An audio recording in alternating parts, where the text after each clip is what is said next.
வணக்கம். திருக்குறள் எல்லோருக்கும் வாழ்க்கை வழிகாட்டி. எந்த வயதிலும் எந்த நிலைமையிலும் இது நம்மை மெதுவாக நல்லதொரு பாதைக்கு அழைத்துச் செல்லும் நெறி.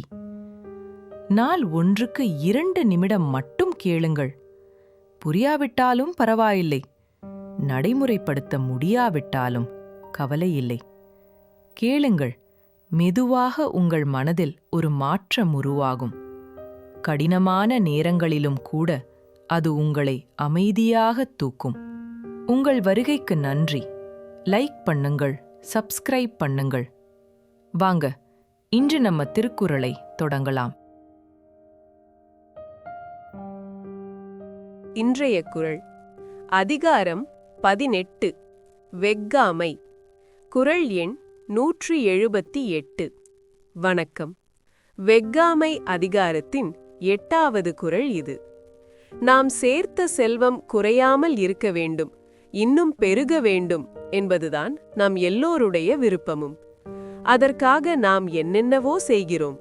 ஆனால் நம் செல்வம் குறையாமல் இருப்பதற்கு ஒரு மிக எளிய, அதே சமயம் வலிமையான ரகசியத்தை வள்ளுவர் இங்கே சொல்லித் தருகிறார்.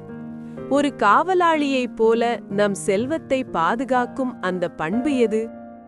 அகாமை செல்வத்திற்கு யாதெனின் வெஃகாமை வேண்டும் பிறன் கை பொருள். ஒருவனுடைய செல்வம் குறையாமல் இருப்பதற்கான வழி எதுவென்றால் அவன் பிறருடைய கைப்பொருளை, பிறர் சொத்தை விரும்பாமல் இருப்பதே ஆகும்.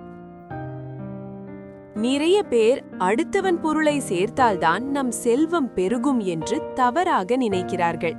ஆனால் உண்மை அதற்கு நேர்மாறானது. பிறர் பொருளை அபகரிக்க நாம் எடுக்கும் ஒவ்வொரு முயற்சியும் நம்மிடம் ஏற்கனவே இருக்கும் செல்வத்தை அழிப்பதற்கான வழிகளே.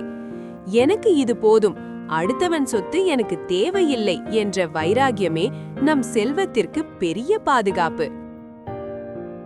இன்று நாம் நம் செல்வத்தை பாதுகாக்கும் ரகசியத்தை கற்றோம். அடுத்த குறளில் மீண்டும் சந்திப்போம். நன்றி. உங்கள் மனம் நிம்மதியாய், உங்கள் வாழ்வு நிலைத்ததாக இருக்க நமது சேனலுடன் இணைந்திருங்கள்.